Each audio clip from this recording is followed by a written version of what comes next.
cher Raymond, quand on met 2 buts au PSG, qu'on est l'Olympique Lyonnais, c'est déjà pas mal, non?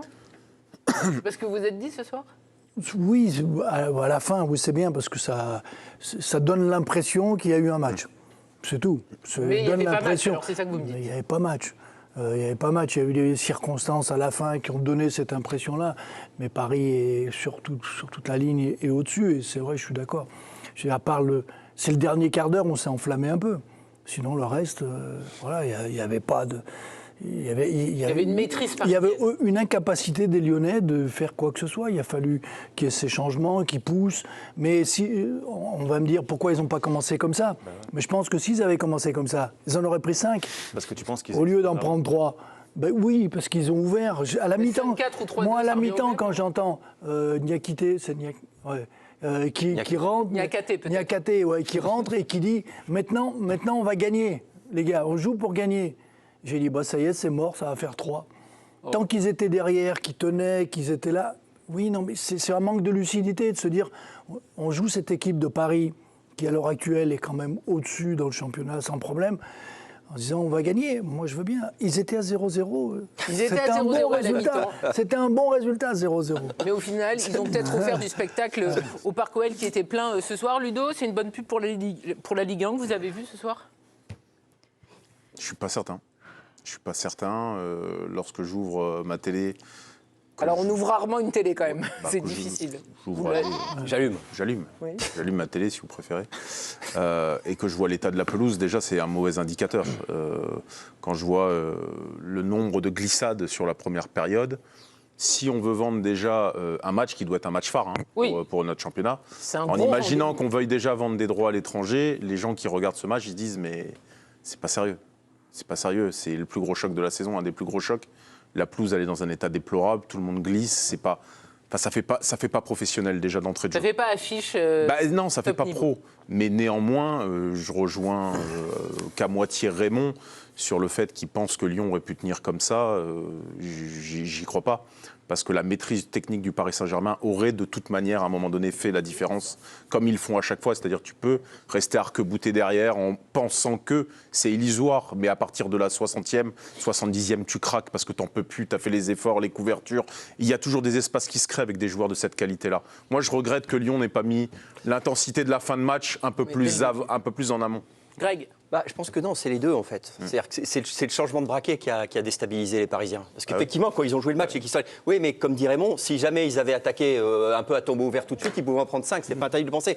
Mais je pense que c'est le fait, en fait, d'avoir joué 2 matchs qui a fait basculer le truc. Moi, très franchement, du moment où ils se sont fait rentrer dedans, on a vu tout autre chose quand même. Ils ont été compacts, ils ont compacté dans leur surface, ils se sont fait bombarder. Ouais, mais leur stratégie de jeu de Lyon, en mettant peut-être un attaquant de Cherki devant qui reste dans une position qui n'est pas la sienne en fait, où en fait on lui rend pas service. Non, on le sacrifie, ouais. De mettre un attaquant, ça peut être un choix aussi intéressant parce qu'il y a eu des situations en première mi-temps. On faisait la remarque avec Raymond, il y a eu des situations, Paris avait tellement la maîtrise qu'à un moment il y avait des situations de transition qui étaient jouables.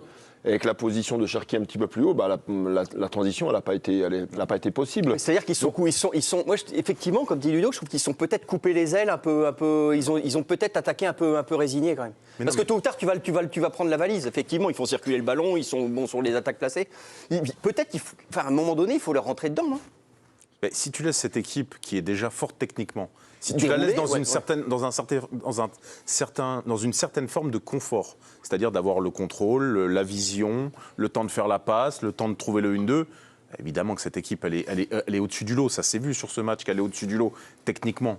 Donc elle va te prendre à revers. Non mais ça, tu le sais avant le match. Mais moi, ce que je comprends pas, c'est pourquoi tu arrives obligatoirement en victime, en fait. Ouais. Pourquoi tu acceptes de subir comme ça? Pourquoi tu ne les challenges pas? Moi, C'est mon Raymond, propos. je comprends tout à fait le fait de... ils vont en prendre 5.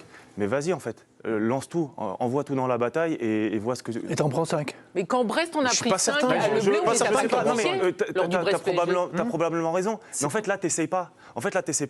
Tu serres la vis au maximum, t'attends. Et après, tu te dis sur un contre ou 2...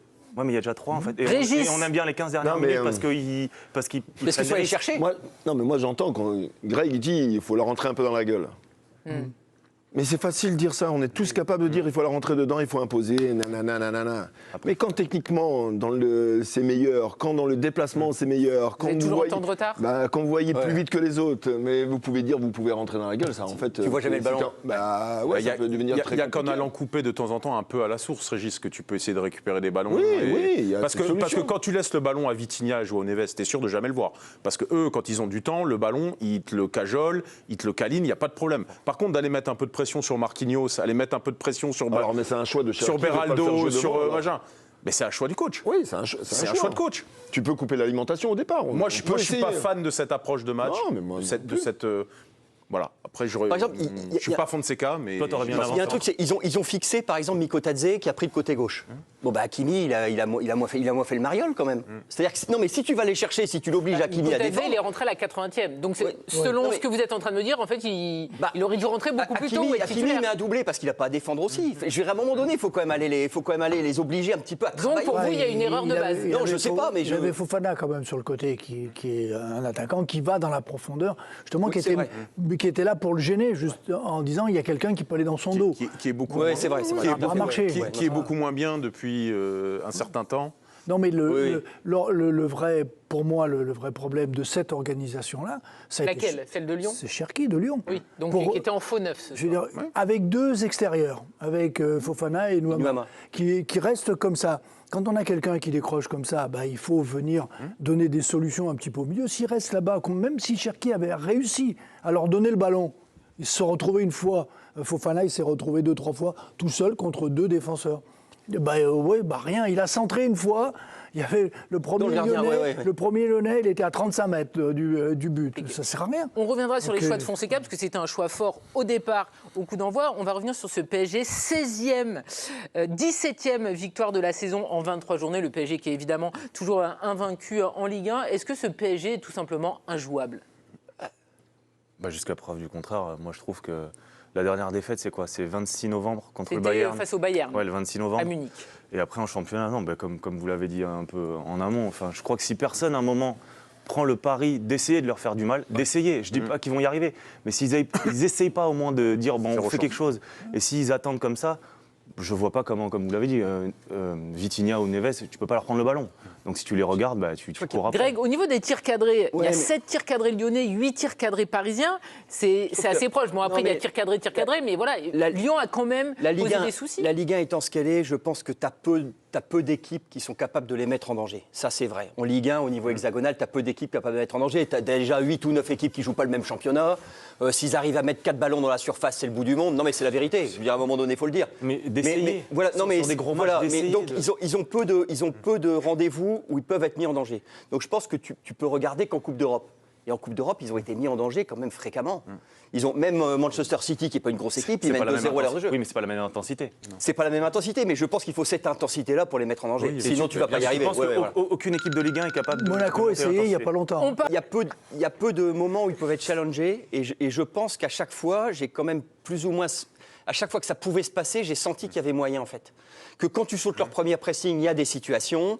Que quand tu sautes, il y a des l'équipe en Coupe de France les a quand même secoués. C'est pas injouable. On peut pas dire ça. Ils ont perdu 3 matchs de Ligue des Champions, ils ont perdu des points. C'est pas injouable. Oui, mais est-ce que c'était le même PSG par rapport à ce qu'on a vu en Ligue des Champions? Eh ben, je pense que ce PSG. Enfin, ils n'ont pas connu l'adversité encore de Voilà, Ligue des que ce Champions, soit le même PSG ou voir, pas, si tu les challenges pas, tu le sauras pas. Voilà. Et ça, je suis d'accord avec Ludo. Oui, mais est-ce qu'il y a une équipe du championnat, c'est ce que tu es en train de dire, qui est capable de non, on se projette aussi sur Liverpool, Raymond. Oui, non, mais si on parle de la Coupe d'Europe, c'est autre chose. On est en train de parler là du championnat. Est-ce qu'il y a des équipes dans ce championnat qui sont capables? Est-ce que ça veut dire pour vous, ils vont être invaincus cette saison? Est-ce qu'il y a des équipes de ce championnat qui sont capables de se dire, nous, on y va, comme ils ont fait à la mi-temps les Lyonnais, ils disaient maintenant on va gagner le match. Monaco a été battu. Brest a essayé de le faire à Le Blé. Ils ont perdu 5-2. Ils en ont pris 5 et toutes les équipes qui vont jouer contre cette équipe de Paris, au niveau des équipes du championnat, ils en prendront 3, 4 ou 5. Point. Puis voilà. Donc on fait quoi en fait, Régis? Moi, je trouve que cette équipe de Paris, elle est en progression constante. En fait, je trouve qu'ils ont une maîtrise de leur match. Bien souvent, quand on regarde la lecture de leur match, ils font bien souvent des premières mi-temps dans un faux rythme où ils maîtrisent techniquement le jeu. Et puis quand ils ont décidé d'accélérer ou de faire des choses, d'aller plus vite que l'adversaire, ils le font. Et je trouve qu'ils ne faisaient pas toujours ça en début de saison. Et là, je trouve que depuis un moment, il y a des moments clés du match où ils savent faire l'essentiel pour aller marquer des buts. Et je trouve que ça, c'est une qualité rare chez une équipe. On repart à Lyon. Moments, en fait. Giovanni, vous vouliez parler notamment de l'intensité que les Parisiens mettent dans leur match. Parce que moi, c'est ce qui me frappe sur tous les matchs que je fais au stade, et on parlait de la différence entre la Coupe d'Europe et la Ligue 1. Par exemple, quand ils ont battu Manchester City en seconde période, on voit que Manchester City s'est écroulé, mais on sent que c'était une équipe qui était malade, il n'y avait pas de problème physique. Moi, ce qui me choque sur toutes les équipes de Ligue 1, c'est que tu as l'impression qu'à la 60, 65e, alors ce soir, c'est pas nettement ça, parce que c'était un match un petit peu particulier, mais 90% du temps, en fait, les joueurs sont lessivés, ils explosent. Le meilleur exemple, c'est Brest, Francis Leblay, où honnêtement, Brest, pendant 60 minutes, fait un match intéressant, il y a 2 partout, et après, ils explosent. Moi, c'est ce qui me frappe sur cette équipe parisienne, c'est la dimension physique et athlétique, et dans le volume de course qu'ils sont capables de mettre, choses qu'ils ne faisaient pas, et sur lesquelles ils sont vraiment en progrès constant. Pour illustrer ce que dit Giovanni, c'est notamment ce qui me frappe avec Dembélé. C'est-à-dire que Dembélé, on disait il n'est pas réaliste face au but, ceci, cela, mais en fait, il manquait souvent de fraîcheur ou de lucidité. Maintenant, il est lucide. Et je peux que faire un lien avec la qualité physique qui dégage, l'intensité athlétique. Ils n'arrêtent jamais. Ils sont toujours un peu, tu as l'impression qu'ils sont toujours un peu sur la crête. Physiquement, ils sont vraiment, vraiment tip-top, en fait. Après, est-ce que ça n'a pas aussi un rapport à son positionnement de Dembélé avant? Il partait quand même souvent de plus loin, il driblait plus de joueurs, etc. Écoutez, avant, il mettait ça en haut, maintenant, il met ça dans la lunette. Oui, il y a 17 buts en 21 matchs. Bon, tu peux que te dire qu'il y a quand même quelque chose qui s'est passé chez le joueur. Vraiment. Oui, non, mais je trouve que ça explique la différence de ce PSG, parce que je me souviens ici où on parlait, on disait, mais ils jouent bien, mais ils ont des occasions et ils marquent pas. Et ils marquent pas, parce que Dembélé, il tuait les pigeons, et tout d'un coup, il s'est dit, il a compris qu'il fallait rester calme pour aller mettre. Et son efficacité a transformé complètement le jeu. Pour moi, il est le même, ils jouent, ils essayent. Même si je trouve que Vitinha et Neves font beaucoup plus que ce qu'ils faisaient avant. Ouais. On en parlait tout à l'heure. Neves fait des courses. C'est lui qui fait des appels en profondeur, qui donne des solutions. Quand Dembélé décroche, il donne toujours cette solution. Le mouvement, il le crée. Mais il l'avait déjà. Mais il ne marquait pas beaucoup. C'est ce qui les gênait. Il y a aussi un changement de paradigme quand même. C'est-à-dire qu'il y avait l'ultra-possession qui était parfois... caricatural. On a l'impression que les joueurs... Et puis il y a eu cette fameuse réunion où à un moment donné, ça s'est rentré dedans quand même, parce que, rappelez-vous, Luis Enrique a été challengé par une partie de son groupe. En décembre. Il y a eu quelque chose. Et Luis Enrique a quand même laissé un peu plus de marge de manœuvre à ses joueurs. On voit qu'ils sont plus dans l'ultra... Ils sont aussi dans la transition, parfois... Il se peut, je me repense à une passe d'Hakimi de son camp pour Dembélé en profondeur. Ça va très vite. Ouais. Donc ils alternent, en fait, ils varient le jeu, et c'est très plaisant. Et quand tu as un niveau technique, quand tu as une capacité comme ça à donner de bons ballons, même sur un terrain difficile, l'adversaire, il est pris au dépourvu. C'est vrai qu'il y a quelque chose qui m'avait marqué, le match par exemple contre Brest, le match aller à Brest, donc il gagne 3-0. En Ligue des Champions, oui. En Ligue des Champions, le match de barrage, mais il court 4 km de plus. Oui. Alors, s'il y a une équipe qui court l'année dernière, pour regarder tous les stades, c'est Brest. Alors là, vraiment, il rince la terre entière. C'était pas la particularité du PSG ces dernières années. C'était un point faible. Vous vous rendez compte, il court 4 km de plus que Brest en barrage de Ligue des Champions. T'as une super utilisation du turnover aussi. Non, mais oui, alors il y a peut-être de ça, il y a peut-être la préparation physique, il y a peut-être aussi l'état d'esprit. Non, mais Brest ne court pas de la même façon que Paris, parce que quand vous avez la possession, Greg, il faut courir. Hein. Oui. Quand tu as le ballon, il ne faut pas croire que c'est tranquille, hein, parce que le mouvement, le déplacement, c'est pas permis à tout le monde. Raymond, il parlait de la position de Dembélé, où on faisait une petite comparaison. Moi, je trouve que Dembélé, une situation axiale, en fait, il a une gestion de ses efforts un peu différente que quand il jouait à droite. Ses courses étaient peut-être plus importantes, ou c'était beaucoup plus demandé peut-être sur le côté droit.